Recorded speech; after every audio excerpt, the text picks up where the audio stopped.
Hi guys, so today I'm going to be talking about why work feels so good years later and why sometimes work actually feels dated.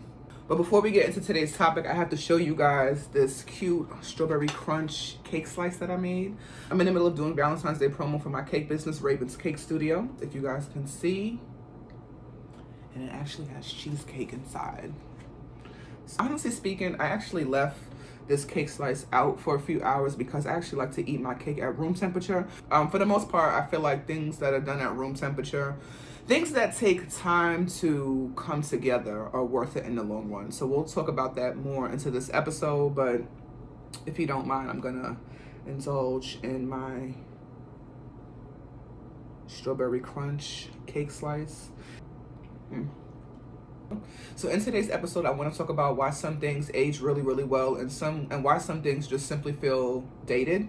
So I don't think it's accidental when something lasts. I think it's very intentional with the behind the scenes process of it all. I feel like back in the day when people were working on like a project, an album, something that holds importance of them, it was rare that you really saw the behind the scenes and what it took to get there. Sometimes you do. I mean, now we're in an era where content is king and it's like people almost feel like they have to film every single thing to show the process. And also I feel like showing the process is more of a connection between the audience and the person that has the project. And I'm starting to realize like the work that I return to, the experiences that I return to, the music that I listen to feels intentional, and I can tell that it wasn't rushed.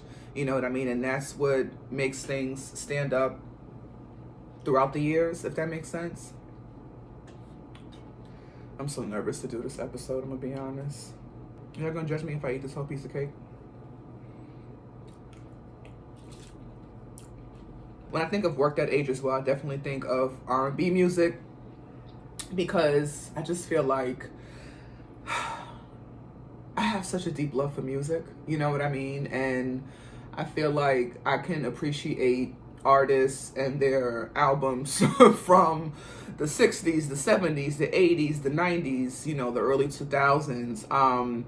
And honestly, when I was in high school, when I was in elementary school and high school, like I looked forward to watching 106 in Park and knowing that a music video was coming out the next week and counting down for that, or we're going to school in the morning and watching my favorite music videos on VH1 Soul, Eccentric, and stuff like that, and just seeing what the process was, because I believe there was a show that artists had where they would show you like the behind the scenes of how they got together with what the creative process was for curating their music video. And I really was always in love with the process and creating, you know what I mean? Like those moments were very special to me. Like I feel like there are albums that I haven't played in years, but when I do, like it can take me back to that time of my life. And there are some albums that I played where I wasn't necessarily born yet, but hearing the artists, really sing their heart out in these songs, I can definitely see that they really took the time to create the song, to write the song, to really sing the lyrics, to sing the choruses, like all of those things. And if a lot of songs back in the day was 8 minutes long, 9 minutes long, 10 minutes long. And I said to myself, wow, like to be in the studio for all of that time and to just let yourself be, just to let yourself be in the moment and hear your music and sing your heart out. And you know what I mean? Just like all of those things. So I just was like, wow, that's like really, really good. You know what I mean? An example of an album that has aged well to me that comes top of mind is probably Amerie, her All I Have album that came out in 2002. And of course, living in New York City, we take our summers here very seriously.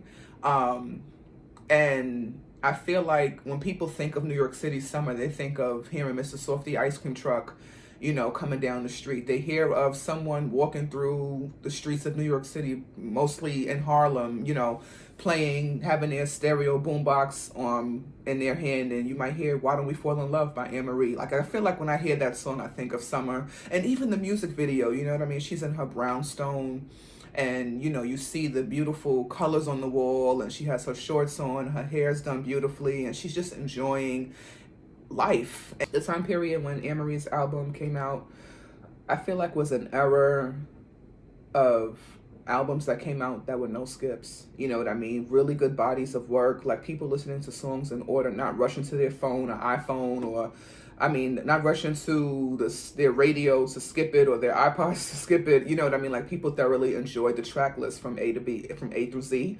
And I feel like that's why I have a deep love for music in the 70s, the 80s, the 90s, the early 2000s the most, just simply because I feel like that was an era where, for the most part, a lot of albums with no skips. Now, I feel like in 2026, there are many artists that take their time to create, and they have created albums that are no skips.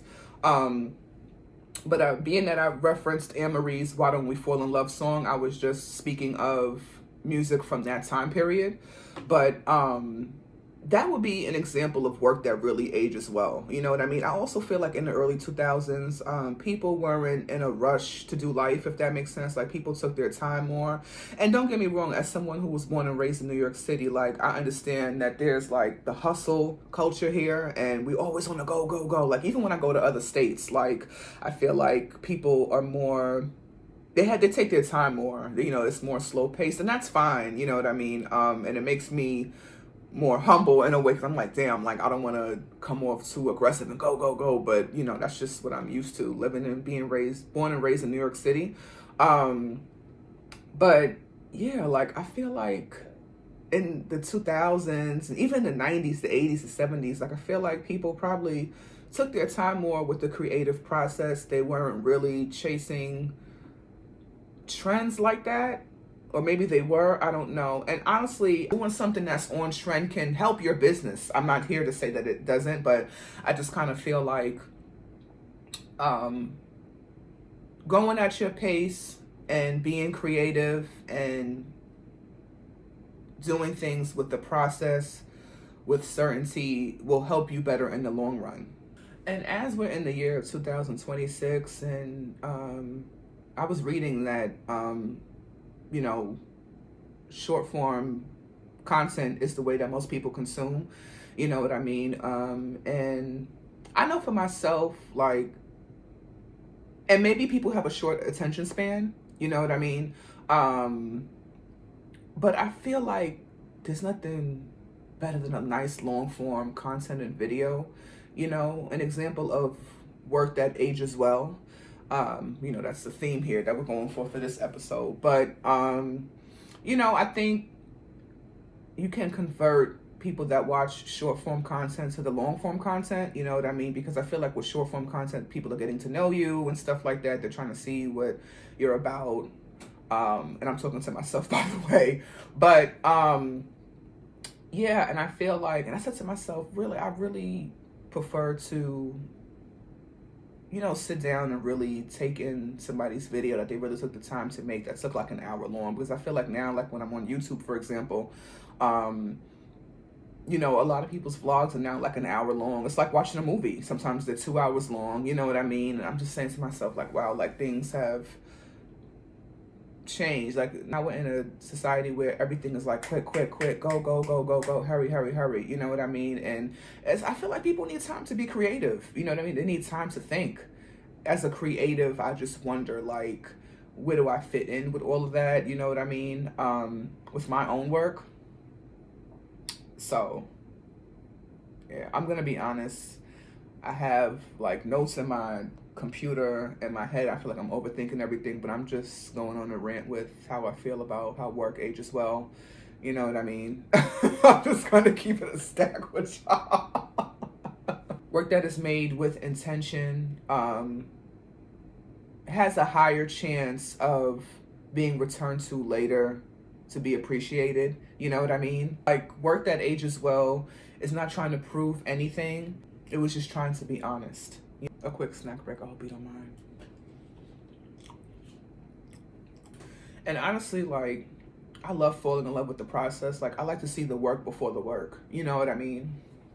But please let me know in the comment section Have you ever moved with intention? Is there a project that you have worked on or are working on where you guys are creating with intention, where you're taking your time to create, to really think about the project? Is there a musical artist or album that you refer to often, no matter how old it gets, you feel like it was made with intention, it took its time to be created, the songs are thoughtfully produced, it's a no-skip album? I want to know. Share your thoughts in the comment section. Let me know if there's an entrepreneur that you like that constantly moves with intention, that you always respect and you value their work, you know. But bye for now. I will see you guys in the next video. Let me know if there's a certain topic you would like me to divulge. Thank you guys for tuning in.